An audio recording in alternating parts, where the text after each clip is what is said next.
There is a question that has haunted humanity since we first began to think about thinking. It is a question that has been asked by philosophers in ancient caves, by saints in desert monasteries, by psychologists in modern clinics, and by every human being who has ever paused long enough to wonder. The question is simple, and it is this: who am I? It seems like a question that should have an easy answer. We answer it every day with our choices, with our relationships, with our work, with our beliefs. We answer it with the clothes we wear and the stories we tell. I am this kind of person. I believe these things. I come from this place.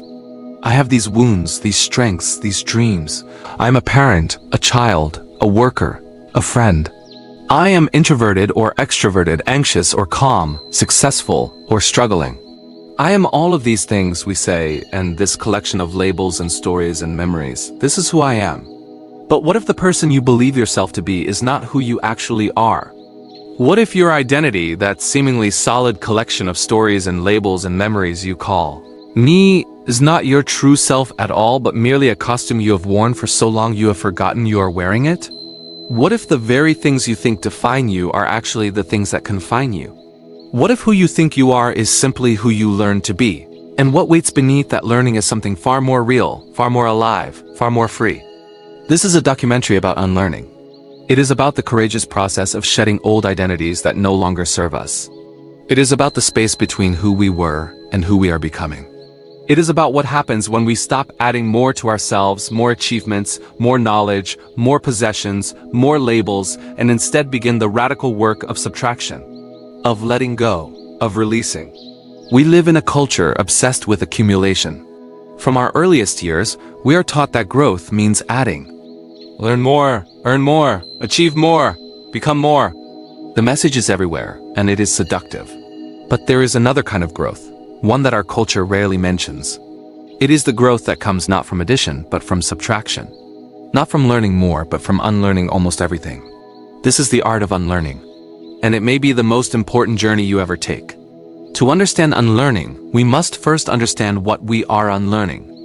We must understand the architecture of identity itself, how it is built, how it is maintained, and how it comes to feel so real, so solid, so unquestionably us. We begin constructing our identity before we have words for it. From our earliest moments of consciousness, we are gathering data about who we are in relation to the world around us. A newborn infant does not arrive in this world with a sense of self.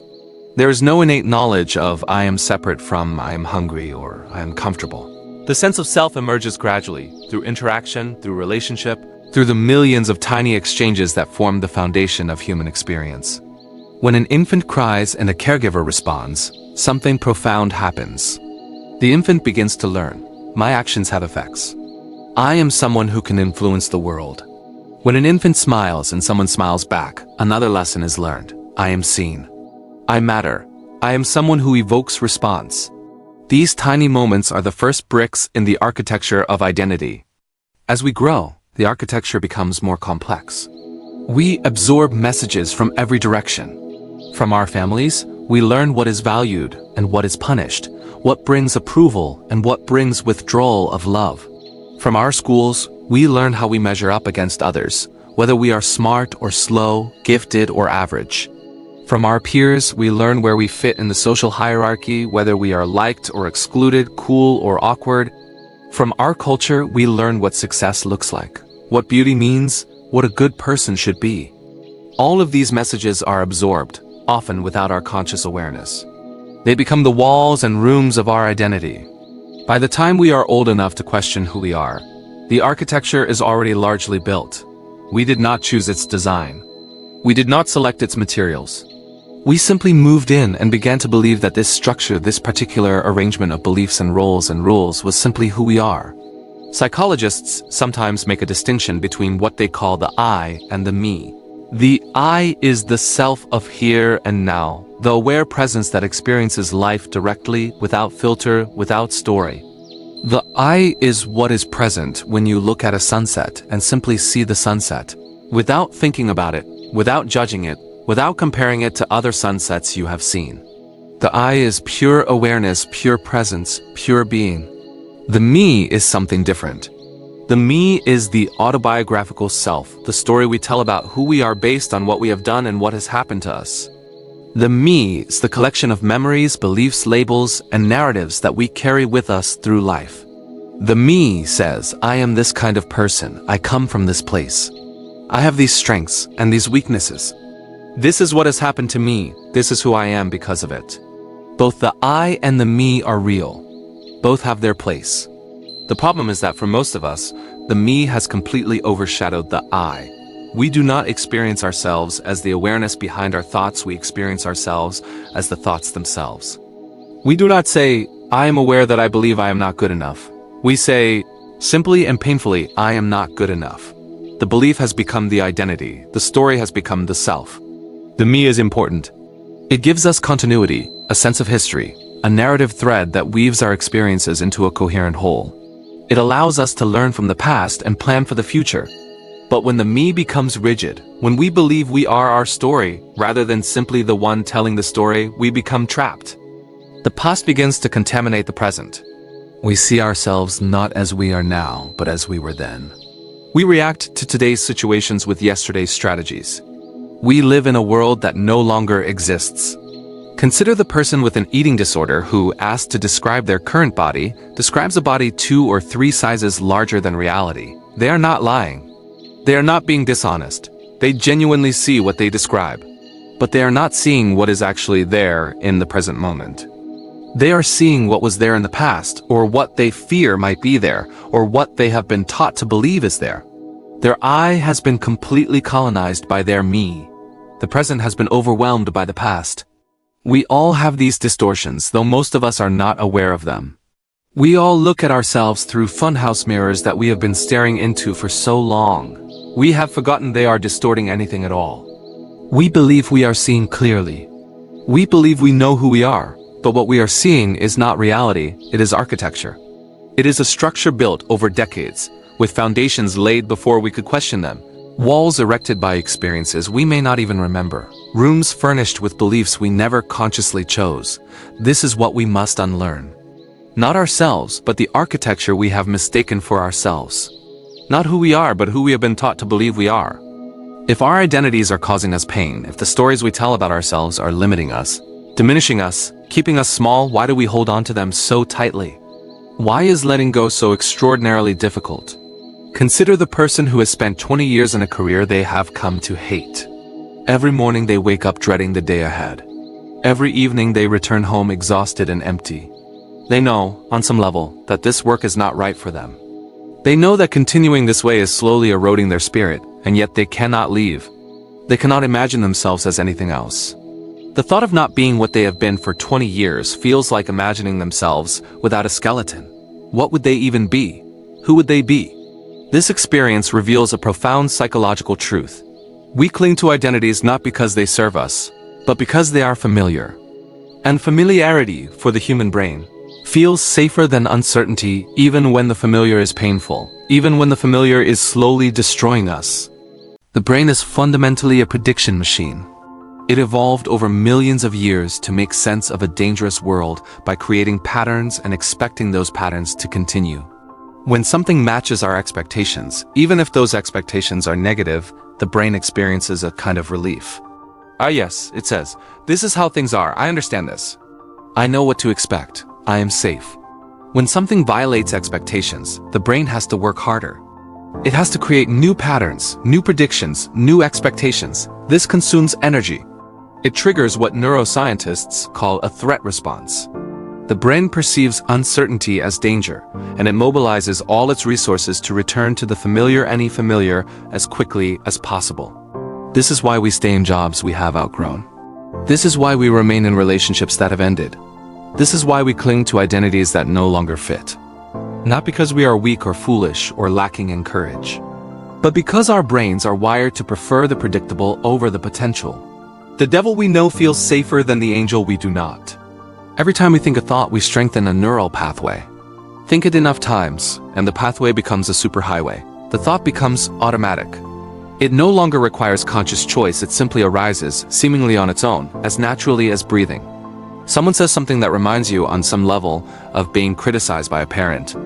And before you have even consciously processed what was said, the thought arises, I am not good enough. I never do anything right. They are probably right about me. This is not a thought you chose to have, it is a thought that has you. These automatic thoughts are the voice of the old identity. They are the scripts we have been reciting for years, decades, sometimes a lifetime. They feel like truth because they feel so familiar. They are accompanied by the same bodily sensations, the same emotional responses, the same behavioral urges that they have always been accompanied by. The whole package feels real, feels true, feels like simply who we are. But these thoughts are not responding to the present moment. They are old recordings playing on a loop, triggered by something in the present that reminds the brain of the past. The belief that you are not good enough may have formed in childhood, in response to circumstances that no longer exist. The people who made you feel that way may be long gone, or may have changed, or may no longer have any power over you. But the belief remains, and it continues to shape your experience of the present, as if the past were still here. This is the paradox of identity. The same structures that confine us also comfort us. They give us a script to follow, a role to play, a predictable way of being in the world. Without them, we face the void. We face the question that perhaps terrifies us most. Who am I, if not this? If I am not the responsible one, the successful one, the wounded one, the caregiver, the achiever, the rebel, then who am I? What is left when the story ends? It is this question, more than anything else, that keeps us holding on. Not the love of the old identity, but the fear of what might lie beyond it. Not attachment to who we are, but terror of who we might be without the stories we have told. Most of what we call thinking is not thinking at all. It is reacting. It is the reflexive firing of old neural pathways, old beliefs, old stories. We call it thinking, but it is really just habit. Reflexive thoughts arise without invitation. They feel like truth because they feel so familiar. I cannot do this. Nobody likes me. I always fail. This always happens to me. These thoughts are not new. They are not responding to the present moment. They are old recordings playing on a loop, triggered by something in the present that reminds the brain of the past. Reflexive thinking keeps us trapped in history. It prevents us from seeing what is actually here, now, in this moment. It contaminates the present with the past. Every new situation is interpreted through old lenses. Every new person is met with old expectations. Every new possibility is measured against old limitations. Reflective thinking is different. Reflective thinking is conscious. It is chosen. It arises not from habit but from awareness. When we reflect, we pause. We create a space between stimulus and response. In that space, we have a choice. We can ask, is this thought true? Is it helpful? Is it responding to what is actually happening right now, or is this an old recording? Reflective thoughts sound different from reflexive ones. They are gentler, more curious, more present. They say things like, this is new, but I am learning. This is hard, but I can handle it. I do not know the answer yet, and that is okay. This feeling will pass. I am more than this thought. Reflective thinking is not about being positive all the time. It is about being real. It is about responding to what is actually happening, not what happened 20 years ago. It is about seeing clearly. The shift from reflexive to reflective thinking is not a one-time event. It is a practice, a discipline, a muscle that must be exercised again and again. The old reflexive patterns do not disappear just because we have noticed them once. They have been reinforced thousands, perhaps millions of times over the course of our lives. They are deeply ingrained. They will continue to arise automatically for a long time. But each time we notice a reflexive thought and choose not to believe it, we weaken that neural pathway slightly. Each time we pause and reflect, we strengthen a different pathway, one associated with awareness, with choice, with freedom. Over time, the reflective pathway becomes more accessible. The space between stimulus and response grows wider. The pause becomes easier to find. The first step is simply noticing. Becoming aware of the thoughts that have been running on autopilot. Seeing them not as truth, but as mental events. Thoughts arise and pass away. They are not who we are. They are simply thoughts, conditioned responses, old recordings, habitual patterns. They have no power except the power we give them by believing them. When you notice an automatic thought arising, you can simply label it. Ah, there is that thought again. The old recording, the familiar story. You do not have to argue with it. You do not have to push it away. You simply have to see it for what it is. A thought, not a truth. A visitor, not an identity. This simple act of noticing begins to loosen the grip of the old identity. It creates a tiny gap between who you are and what you think. And in that gap, something remarkable begins to happen. You begin to experience yourself not as the content of your thoughts, but as the awareness in which thoughts arise. You begin to touch something deeper, something older, something that was there before any of the stories began. We are taught from a very young age to build an identity, to figure out who we are and then be that person, consistently, reliably, across time and situation. We admire people who know themselves, who have clear values and beliefs, who are authentic. We are told that the goal of life is to become ourselves, to find ourselves, to be ourselves. But there is a trap hidden in this admirable goal. The trap is the belief that we must be one thing, that we must have a stable, consistent self that persists through time and remains the same regardless of circumstance. This belief, so deeply embedded in our culture, is at odds with the fundamental nature of reality. Life is not static. Everything changes constantly, without exception. The river you step into today is not the river you stepped into yesterday. The water has moved on. New water has arrived. The banks may have shifted. The temperature may have changed. It is the same river, only in name, only in concept. In reality, it is always new. You are the same way. The person who woke up this morning is not exactly the same person who will go to sleep tonight. Cells have died and been replaced. Experiences have been absorbed and integrated. Thoughts have arisen and passed away. Emotions have flowed and transformed. You are a process, not a product, a verb, not a noun, a becoming, not a being. The identity trap catches us when we confuse who we have been with who we are. When we treat our past self as a blueprint rather than a chapter. When we believe that consistency is more important than responsiveness, that stability is more valuable than growth, that knowing who we are is better than staying open to who we are becoming. Every major life transition asks us to shed an identity. Graduation asks us to shed the identity of student. Career change asks us to shed the identity of our previous profession. Marriage asks us to shed the identity of single person. Divorce asks us to shed the identity of spouse. Parenthood asks us to shed the identity of person without children. Empty nest asks us to shed the identity of daily parent. Retirement asks us to shed the identity of worker.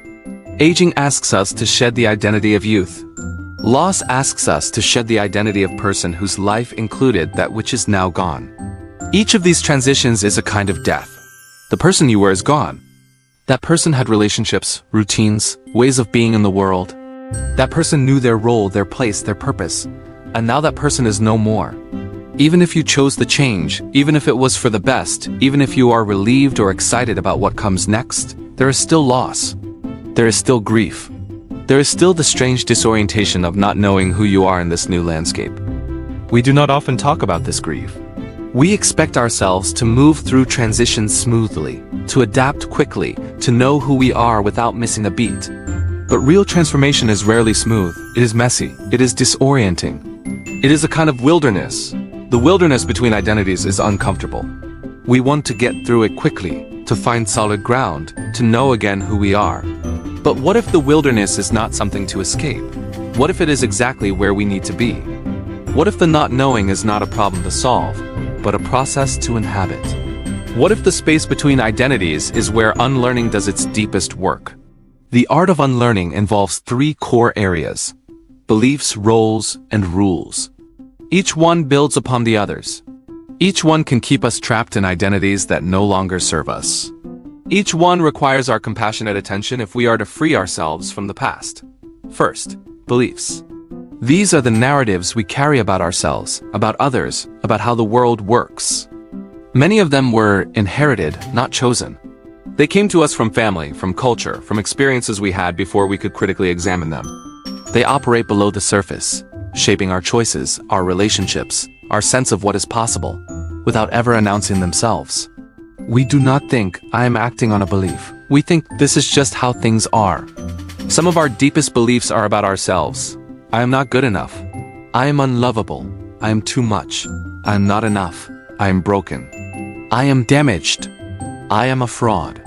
These beliefs may have formed in response to specific experiences, a critical parent, a painful rejection, a traumatic event, but they have long since detached from their origins. They have become self-perpetuating, self-fulfilling. They shape our behavior in ways that confirm themselves, creating endless evidence for what we already believe to be true. Other beliefs are about the world. People cannot be trusted. Life is a struggle. Success requires suffering. Love has to be earned. Happiness is for other people. These beliefs, once absorbed, color everything we experience. They become the lenses through which we see reality. And like any lenses, they are invisible to the one who wears them.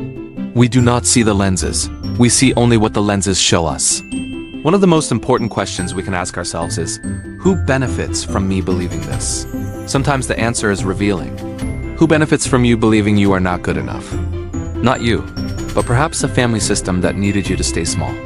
Perhaps a culture that profits from your insecurity. Perhaps an inner critic that has been running the show for decades. The belief serves someone or something, but it does not serve you. Second, roles. These are the parts we play in the dramas of our lives. The caretaker, the achiever, the rebel, the peacemaker, the victim, the hero, the clown, the saint, the sinner. Roles give us scripts to follow, lines to say, ways to be. They tell us how to act in any situation, what to feel, what to want, what to expect. Roles may have kept us safe once. They may have helped us survive difficult circumstances. The child who learns to be invisible in a volatile home is using a survival strategy. The child who learns to be perfect in a demanding family is trying to earn love and approval. The child who learns to be the caretaker for overwhelmed parents is doing what needs to be done. These roles are not mistakes. They are wisdom, the wisdom of a young self trying to navigate a world that feels unsafe. But when that child grows up and continues to be invisible in relationships, in work, in life, the strategy becomes a prison. When the perfectionist continues to demand flawlessness long after the demanding parents have gone, the role outlives its usefulness. When the caretaker continues to put everyone else first, neglecting their own needs and desires, the role becomes self-destructive. We can ask ourselves, when did this role first become necessary? Who needed me to be this way? And is that person still here? Often, the answer is no. The circumstances that made the role necessary are long gone. But the role remains, operating automatically, shaping our lives without our conscious choice. Third, rules. These are the unspoken guidelines that govern our behavior, how we should act, what we should want, who we should be. Rules like, do not talk about feelings. Always put others first. Never show weakness. Be productive at all times. Make something of yourself. Do not waste time. Be grateful for what you have. Do not ask for too much. Rules often go unexamined because they seem universal. Everyone works hard. Everyone cares what others think. Everyone wants to be successful. But rules are not universal. They are specific to families, to cultures, to generations, to circumstances, and they may have nothing to do with who we actually are or what we actually want. The rule about never showing weakness may have made sense in a family where vulnerability was exploited. But in adult life, vulnerability is often the very thing that allows deep connection. The rule about always putting others first may have been necessary in a household with limited resources. But in adult life, neglecting your own needs leads to resentment and burnout. The rule about being productive at all times may have been inherited from a culture that equates worth with output. But in adult life, rest and play and doing nothing are essential to well-being. Beliefs, roles, rules. This is the architecture of identity, and the art of unlearning involves examining each one.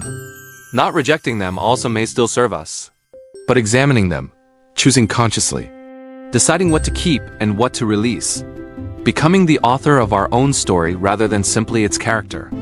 Letting go is often misunderstood. We think of it as passive, as giving up, as losing something. We associate letting go with weakness, with failure, with surrender.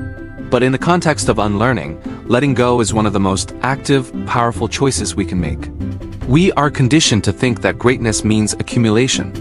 More money, more success, more recognition, more achievements, more relationships, more experiences.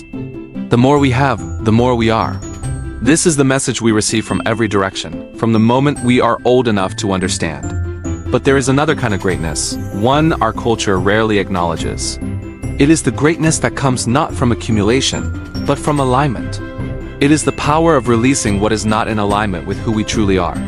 It is the courage to let go of everything that is not us, so that what is us can finally emerge.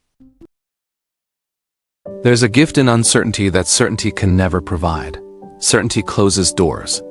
Uncertainty keeps them open. Certainty says, I know. Uncertainty says, I am learning. Certainty says, this is how it is. Uncertainty says, I wonder what is possible. We spend so much of our lives trying to escape uncertainty. We want to know. We want to be sure. We want to have it all figured out. We think that certainty will bring us peace, that knowing will set us free. But the opposite is often true. Certainty can be a prison. Knowing can be a limitation. Having it all figured out can close us off to the new, the unexpected, the transformative. When you can tolerate not knowing, you remain curious. You remain open. You remain available to surprise. And life is full of surprises. The most beautiful things often come from not knowing, from being willing to discover rather than already knowing the answer. The most profound growth often happens in the spaces where we do not have a map, where we are forced to find our own way. Unlearning teaches us to be comfortable with uncertainty. Not comfortable in the sense of no longer bothered by it, but comfortable in the sense of able to be present with it without needing to escape. We learn to say, I do not know who I am becoming, and that is okay. I do not know what my life will look like, and that is okay. I am learning, growing, changing, and that is not a problem to solve, it is a process to inhabit. The gift of uncertainty is freedom. Freedom from having to have it all figured out. Freedom from the pressure of a fixed identity. Freedom to discover, moment by moment, who you are and who you are becoming. Freedom to be surprised by yourself, by life, by what emerges when you stop trying to control everything. When you embrace uncertainty, you become more resilient. You know that you can handle not knowing. You have survived it before, and you will survive it again. You have been through the space between and come out the other side. You have learned that not knowing is not dangerous, it is just uncomfortable. And you have learned that you can tolerate discomfort. When you embrace uncertainty, you become more creative. Without the constraint of having to be a certain way, you are free to experiment, to play, to try new things. You can be many things, try on many identities, explore many possibilities. You are not locked into one way of being. You are free to become. When you embrace uncertainty, you become more present. When you are not trying to figure out the future or make sense of the past, you are more available to the now. You notice more. You appreciate more. You live more fully in the only moment that actually exists, this one. The gift of uncertainty is not something we receive once and then have forever. It is something we must keep receiving, moment by moment, day by day. It is a practice like unlearning itself. It is the willingness to stay open to not knowing again and again, as many times as it takes. We began with a question, who am I? It is a question that has haunted humanity since we first began to think about thinking. It has been asked in every culture, every era, every tradition.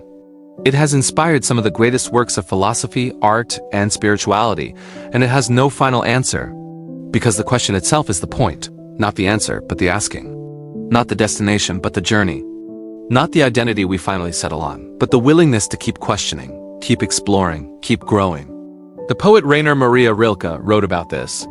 In his letters to a young poet, he advised, be patient toward all that is unsolved in your heart, and try to love the questions themselves, like locked rooms and like books that are now written in a very foreign tongue. Do not now seek the answers, which cannot be given you because you would not be able to live them. And the point is to live everything. Live the questions now. Perhaps you will then gradually, without noticing it, live along some distant day into the answer. Live the questions. This is the art of unlearning. Not finding the final answer to who you are, but living the question, staying curious, staying open, staying willing to discover again and again who you are in this moment, in this situation, in this phase of your life. The person you were at 20 is not the person you are at 40. The person you are at 40 will not be the person you are at 60. And that is not a problem.